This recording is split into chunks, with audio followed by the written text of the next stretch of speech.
Marcelo Schilling, bonjour.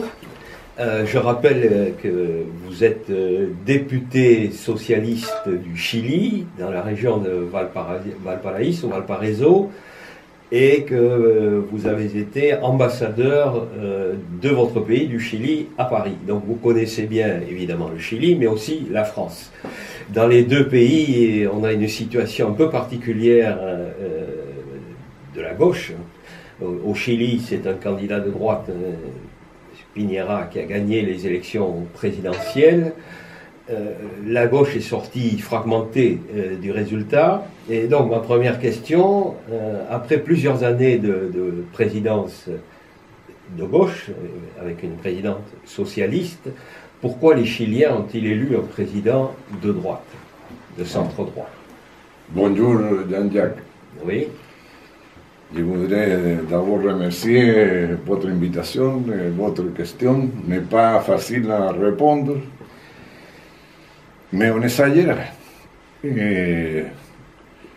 Nous avions un gouvernement sous la présidence d'un socialiste, Madame Michelle Bachelet. Et nous avons fait plusieurs réformes très importantes pour la société chilienne. Par exemple, récupérer la gratuité dans l'éducation. Toute l'éducation de base et aussi l'éducation universitaire. Et d'autres changes importants pour la société. Mais la résistance, l'opposition de la droite, par exemple, dans la réforme tributaire, pour changer les impôts et les augmenter à les gens qui gagnaient plus, a été presque une guerre civile. Le problème, c'est que dans le monde, il y a une croissance moins puissante. Et nous sommes un pays exportateur, surtout de matières primaires, les cuivres principalement. Et ça a coupé l'économie chilienne, pas seulement la fiscalité, aussi l'activité économique. Par exemple, quand la droite disait « Madame Bachelet fait mal les choses », et la personne qui vend le journal voit que tous les jours, moins de gens achètent le journal, ça c'est vrai. L'économie va mal. Avant, j'ai vendu 100 journaux dans la semaine, aujourd'hui, je vends un. C'est vrai que les choses vont mal. Et ils sont, la droite, a convaincu à les Chiliens que les choses étaient mauvaises dans l'économie par les réformes tributaires. Et en conséquence, aujourd'hui, dans la tête des Chiliens, la réforme tributaire c'est une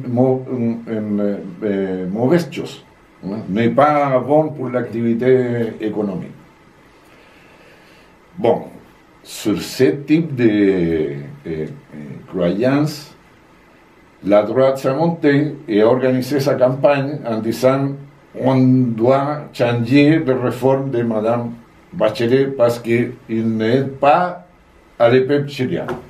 Et aujourd'hui, on est en train de se discuter dans le Parlement chilien une contre-réforme tributaire, une contre-réforme des impôts.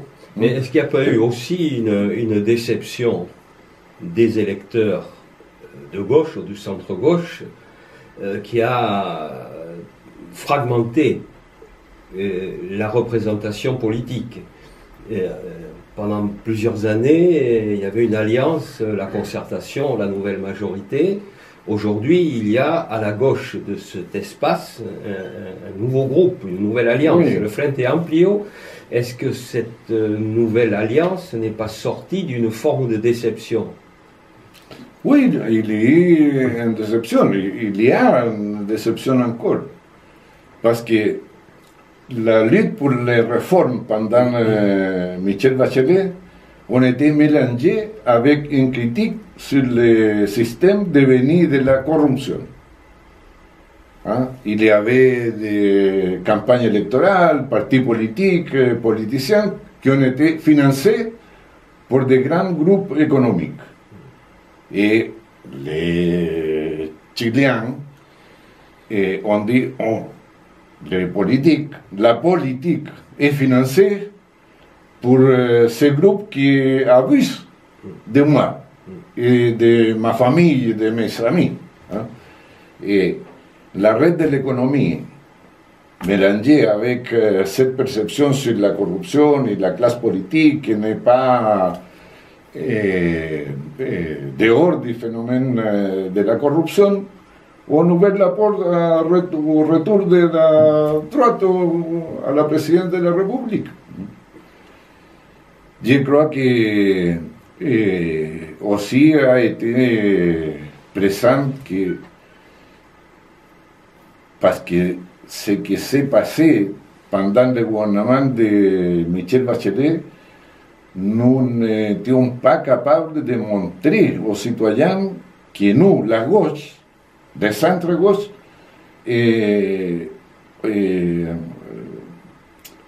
avons construit le Chili actuel, qui a passé de 1990, la richesse du Chili était $100,000 per capita, par personne, à aujourd'hui que nous avons $23,000 per capita.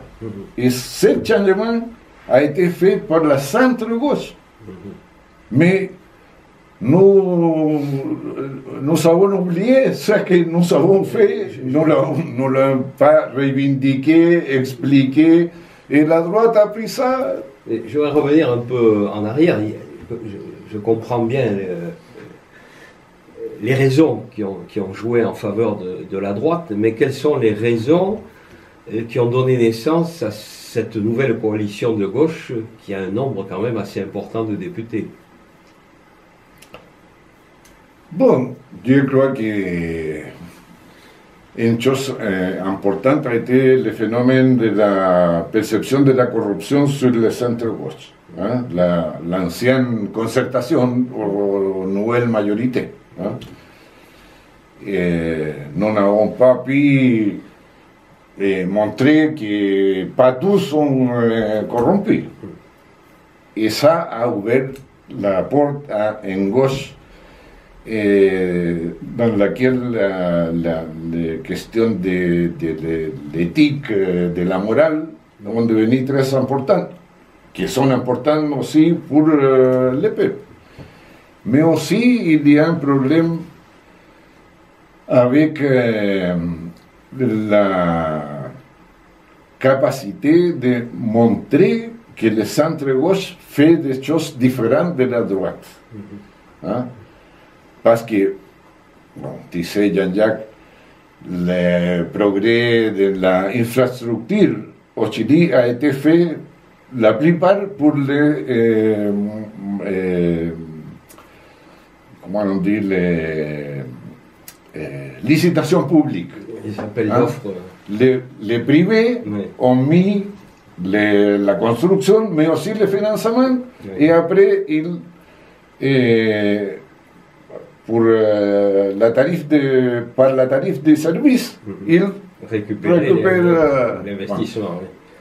Et ça, qui n'est pas une privatisation, parce que les chemins, les ponts, les ports, tout ça retournera aux mains de l'État chilien, et bientôt. Hein. Mais les gens ont la sensation qu'ils sont privés et que nous avons privatisé. Et la gauche et le peuple n'aiment pas ça, parce que les services privés, on doit payer toujours, et chaque fois plus cher. Hein. Bon, nous avions été capables d'expliquer cette chose, et le résultat c'est là. Alors, si on regarde un peu vers l'avenir, J'ai vu qu'il y a quelques jours, il y avait un accord qui avait été signé entre les deux partis de centre-gauche, le Parti socialiste et le Parti pour la démocratie, le PPD, mais sans la démocratie chrétienne et sans le Parti communiste. Et que d'autre part, Heraldo Muñoz, le nouveau responsable du PPD, a dit qu'il pourrait y avoir des ponts en direction du nouveau parti, du nouveau front de gauche ou de certains de ces éléments. Et qu'est-ce qu'il est possible de dire sur ces accords, leur caractère limité, mais aussi sur les signes d'ouverture qui ont été faits en direction du Frente Amplio par Heraldo Muñoz? Bon, la derrota, comment on dit là? La défaite. La défaite, défaite très perverse sur l'unité. Oui. Hein? Chacun commence à chercher son explication et à chercher l'explication dans l'autre. Les démocraties chrétiennes trouvent que sont les communistes des coupables. Hein? Les communistes trouvent que sont les démocraties chrétiennes et tout ça. Bon. Préserver l'unité n'est pas une chose facile. Hein? La démocratie chrétienne aime les partis socialistes. Le Parti communiste aime les partis socialistes, mais les communistes et les démocraties chrétiennes ne s'aiment pas. C'est un problème. Et ça se passe aussi avec les Frente Amplio. Tu sais, les partis pour la démocratie, c'est fils du Parti socialiste. Hein? Nous avons fondé le Parti pour la démocratie pour faire face à Pinochet, parce que nous ne pouvons pas légaliser le Parti socialiste. Mais après, ils sont devenus des partis de racines communes. Heraldo Muñoz, son actuel président, était socialiste, comme moi. Hein? Nous avons reconstruit le Parti socialiste dans la illégalité ensemble. Il y a des liens forts. Et peut-être c'est possible de les unir dans un seul parti. Mais on verra. Je crois qu'aujourd'hui, donc tu te rappelais raison de ça, et nous avons pensé dans un procès de reconstruction de l'unité à 2 ou 3 vitesses, comme proposait Joël Bedrin pour l'Europe. Hein? Les plus proches agiront plus ensemble, les moins proches, bon, on verra comment on fait les transiter vers l'unité d'une nouvelle coalition. Mais je crois que le problème plus important de la nouvelle coalition, c'est quelle est l'idée que nous proposerons aux Chiliens. Hein? C'est plus important qu'être ensemble. Ce qui veut dire qu'aujourd'hui, il y a un déficit en matière d'idées. Oui, oui. Et de programmes. Sans aucun doute. Bon. Sans aucun doute. Et est-ce que ce déficit, ça sera ma dernière question, peut laisser, pour les prochaines élections présidentielles, un espace ouvert à quelque chose d'assez nouveau au Chili, qui est l'extrême droite? Oui, bon. D'abord, je dois dire que nous devons travailler pour éviter ça, hein, parce que avoir eu une dictature comme la dictature de Pinochet, pour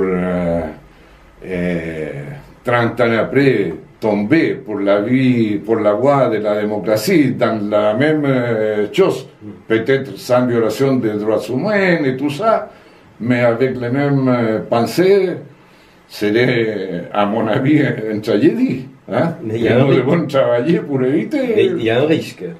Oui, oui, parce que dans le Chili aujourd'hui, il y a des phénomènes nouveaux que nous ne connaissons pas. Par exemple, l'immigration. Le Chili, c'est un pays d'immigrants.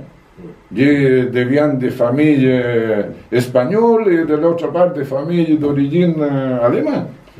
Et la plupart des Chiliens sont comme ça. Mais aujourd'hui, c'est une nouvelle chose, parce que les Haïtiens Et bon, sont beaucoup, mais aussi des Vénézuéliens, des Colombiens, bon, des Boliviens, de toujours, et les Péruviens aussi, mais aujourd'hui les Péruviens sont comme les Chiliens, hein, ils sont déjà intégrés à plénitude. Mais avec la nouvelle vague d'immigration, il y a un problème. Et, par exemple, il y a une croissance de l'insécurité. L'insécurité, c'est à cause des racines chiliennes, pas des étrangers immigrants. Mais la droite a peu à peu lié l'immigration avec l'insécurité. A lié peu à peu des problèmes pour trouver travail avec l'immigration. Peu à peu a lié le manque de services sociaux à l'immigration. Et tout ça commence à donner des formes à un discours de droite sécuritaire, xénophobe, hein, qui casse le leader de l'extrême droite chilienne, prendra dans la prochaine élection présidentielle. Et dans l'ancienne élection, Cast a obtenu... Cast était le candidat le plus le candidat, oui, d'extrême droite. Il a obtenu de 8%. Et s'il passe à 20-22%, il peut passer au deuxième tour dans l'élection présidentielle de 2021.